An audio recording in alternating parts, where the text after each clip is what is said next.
Hello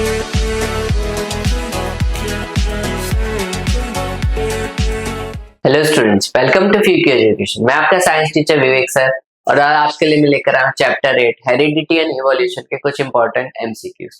तो चलिए शुरू करते हैं। पहला question, the process by which traits are pass from parent to offspring is called. उस प्रोसेस को हम क्या बोलते हैं जिसमें पेरेंट से ऑफस्प्रिंग में ट्रेट्स ट्रांसफर होते हैं। So first one is evolution. Evolution का मतलब क्या होता है? इवोल्यूशन का मतलब होता है कि जब भी एक जनरेशन से दूसरे जनरेशन में कुछ चेंजेस हमें देखे जाते हैं ऑर्गेनिजम्स के बीच में। सो इवोल्यूशन गलत ऑप्शन है। Second, variation. वेरिएशन का मतलब होता है जब भी कुछ जीन्स में चेंजेस आते हैं, जब भी एक पेरेंट से ऑफस्प्रिंग में जीन्स ट्रांसफर होती है। सो ये भी एक गलत ऑप्शन है। Third one is heredity. Heredity वो एक प्रोसेस होता है जिसमें ट्रेट्स जो है पास ऑन होते हैं पेरेंट से ऑफस्प्रिंग में। सो हेरिडिटी ये एक सही option. Next, a cross between two pure parents result in the F1 generation that shows. So अगर जब भी हम क्रॉस करवाते हैं दो प्योर पेरेंट के बीच में और अगर वो F1 जनरेशन के होते हैं, सो वो क्या बताते हैं? Only dominant traits, only recessive trait, a mix of dominant and recessive traits, या फिर no traits.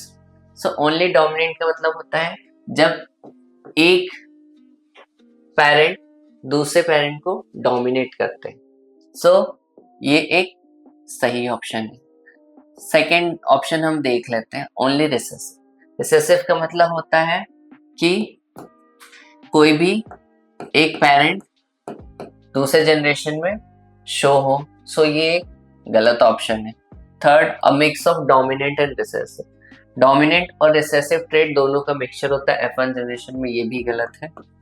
Fourth, no trait from parents.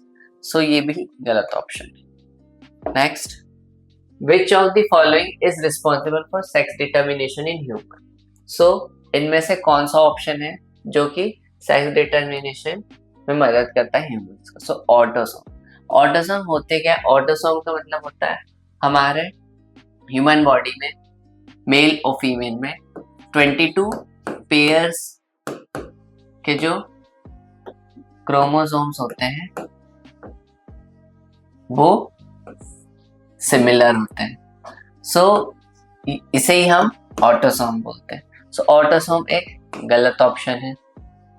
Next, mitochondria. Mitochondria जैसे कि हमें पता है ये कोई भी चीज नहीं पाई जाती हमारे ह्यूमंस में, क्योंकि माइटोकॉन्ड्रिया बेसिकली इसका फंक्शन होता है ये हमारे सेल्स को एनर्जी प्रोवाइड करता है, इसीलिए हम इसे power house of the cells भी बोलते हैं। सो ये भी एक गलत ऑप्शन है। Next, X and Y chromosome. X and Y chromosome, जी हाँ, जो 23rd पेयर होता है हमारे ह्यूमंस में, that is X X and X Y. X X जो कि फीमेल में होता है और एक्स वाई जो कि मेल में होता है। सो यही 23rd पेयर ही डिटरमाइन करता है हमारे सेक्स को ह्यूमंस में। सो ये एक सही ऑप्शन है। Next, who is known as the father of genetics.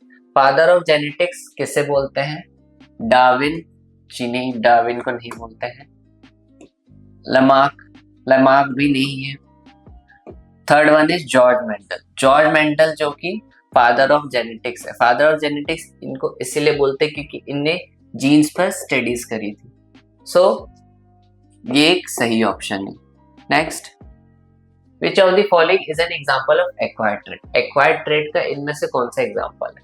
Acquired trait का मतलब होता है ये किसी जनरेशन में कुछ समय के बाद कोई प्रॉपर्टी खुद से ही क्रिएट करना या डेवलप करना। सो हेयर कलर जैसा कि हमें पता है ये एक्वायर्ड ट्रेट नहीं है, ये इनहेरिट ट्रेट है। मतलब एक पेरेंट से उसके दूसरे ऑफस्प्रिंग में ये ट्रेट ट्रांसफर होता है। सो ये गलत ऑप्शन है। आई कलर जैसा हमें पता है ये भी एक इनहेरिट ट्रेट है, पेरेंट से ऑफस्प्रिंग में ये ट्रांसफर होता है। सो ये भी गलत है। Third one is learning to swim. So जैसा कि हमें पता है ये लर्निंग टू स्विम एक एक्वायर्ड ट्रेड है। एक्वायर्ड ट्रेड का मतलब ये होता है कि हम खुद से ये चीज एक्वायर्ड कर रहे होते हैं। सो ये एक सही ऑप्शन है। ब्लड ग्रुप भी हमें पता है, ये भी एक डीएनए जीन डीएनए का एग्जाम्पल है। Next, variation are important in a population because they are. Variation क्यों जरूरी है एक पॉपुलेशन के लिए? फर्स्ट ऑप्शन है रिड्यूस जेनेटिक डाइवर्सिटी, क्योंकि वो कम करती है जेनेटिक डाइवर्सिटी को, जी नहीं। हेल्प इन इवोल्यूशन, क्या वो इवोल्यूशन में मदद करती है? जी हाँ। इवोल्यूशन का मतलब होता है कि अगर हम जनरेशन टू जनरेशन कुछ चेंजेस देख सकते हैं, सो उसे हम इवोल्यूशन कहते हैं। सो वेरिएशन जरूरी है एक पॉपुलेशन की इवोल्यूशन के लिए। थर्ड, स्टॉप इनहेरिटेंस, इनहेरिटेंस को रोक देता है, जी नहीं, ये भी गलत ऑप्शन है। और fourth option is are harmful to organism, क्या वेरिएशन हार्मफुल होता है ऑर्गेनिज्म के लिए? जी नहीं, वेरिएशन बहुत इंपॉर्टेंट चीज है अगर आपको सरवाइव करना है किसी भी एनवायरनमेंट में। Next question, evolution is best defined as, evolution सबसे अच्छा डेफिनेशन क्या बता रहा है इन ऑप्शन में से? First one is a sudden change in individual, suddenly कुछ चेंजेस होते इंडिविजुअल में, जी नहीं, सडनली नहीं होते, ये थोड़े थोड़े समय बाद आपको चेंजेस नोटिसेबल रहते हैं ओवर जनरेशन। सेकेंड ऑप्शन है a change in species over generation, जी हाँ, सेकेंड ऑप्शन सही है कि हमें कुछ चेंजेस देखे जाते हैं स्पीशीज में, बट ये जनरेशन टू जनरेशन चेंजेस दिखते हैं। सो इवोल्यूशन का ये best definition. Third one, a change in an organism life span, पूरे लाइफ स्पैन के अंदर ये चेंजेस दिखे जाते हैं, जी नहीं, ये भी एक गलत ऑप्शन है। Last one is the appearance of new organism in an individual, so appearance जो है नए ऑर्गन्स का होता है एक इंडिविजुअल में, ये भी गलत option. Next, the concept of survival of the fittest was given by, so survival of the fittest ये कंसेप्ट किसने दिया था? First one is George Mendel, जी नहीं, जॉर्ज मेंडल ने जो है जीन्स के कंसेप्ट को बताया था, सो ये ऑप्शन गलत है। सेकंड, जीन बैप्टिस्ट लमार्क, इनने भी सर्वाइवल ऑफ द फिटेस्ट का कंसेप्ट नहीं दिया था। Third one is Charles Darwin, जी हाँ, थर्ड ऑप्शन सही है, चार्ल्स डार्विन। चार्ल्स डार्विन ने ही बताया था, चार्ल्स डार्विन ने ये बोला था कि सिर्फ वही सरवाइव कर सकता है जो कि एनवायरनमेंट में फिट है, इसका मतलब ये है सर्वाइवल ऑफ द फिटेस्ट, सो ये एक सही ऑप्शन है। Next, if a tall TT plant is crossed with a dog TT plant small T, what will be the phenotype of the F1 generation? F1 generation में क्या होगा? Capital T cross होगा small T dog plant से। सो जैसा कि हमें पता है जब कैपिटल टी और स्मॉल टी ये दोनों जब क्रॉस होते हैं, सो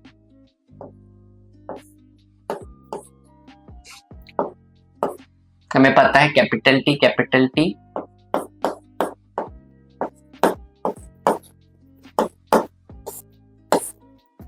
सारे प्लांट जो है F1 जनरेशन के टॉल रहते हैं। सेकेंड, ऑल ड्रॉप, जी ये गलत ऑप्शन है। Third one is 50% tall and 50% drop, ये भी गलत है। और fourth one is 75% tall and 25% drop, ये भी गलत option. Next, the chromosome combination for a male child is, so chromosome का कॉम्बिनेशन क्या होगा जब एक चाइल्ड मेल हो?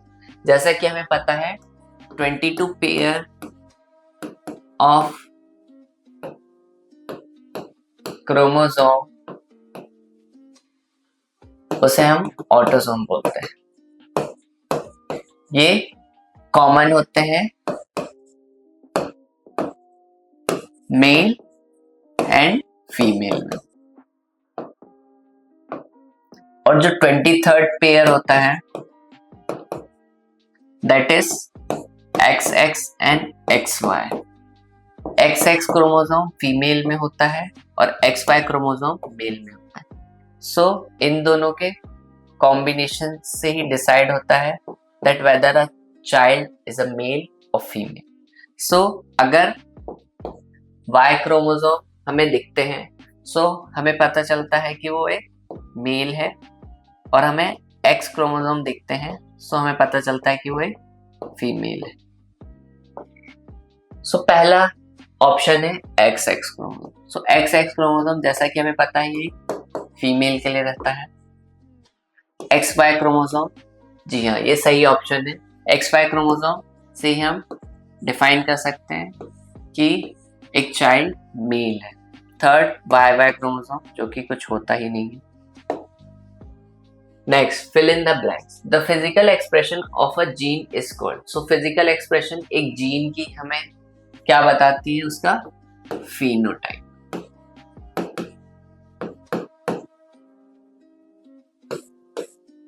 फिजिकल एक्सप्रेशन ऑफ जीन मतलब उसका कलर, उसका body shape.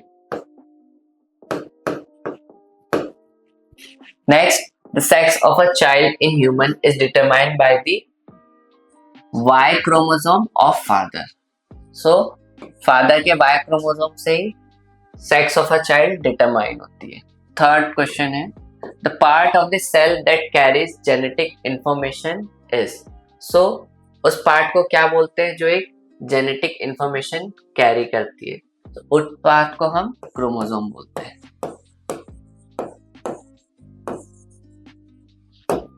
Next, the theory of natural selection was proposed by. Natural selection की थ्योरी किसने दी थी? चार्ल्स डार्विन ने।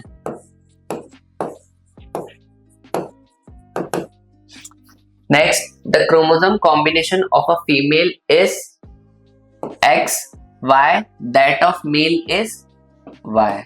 सो जो क्रोमोसोम का कॉम्बिनेशन है, अगर वो एक फीमेल है सो X होगा, और अगर वो मेल है तो वो एक Y क्रोमोसोम का होगा। सो ये थे हमारे चैप्टर 8 हेरिडिटी एंड इवोल्यूशन के कुछ इंपॉर्टेंट MCQ। आई होप आपको समझ में आए होंगे। अगर आपको कोई भी डाउट या क्वेरी हो तो हमें कमेंट सेक्शन में पूछ सकते हैं। आगे हम इसी चैप्टर के कुछ important short type question answers and long type question answers की सीरीज भी लेकर आएंगे। तो हमारे चैनल फ्यूकी एजुकेशन से जुड़े रहें और हमें लाइक एंड सब्सक्राइब करें। Thank you.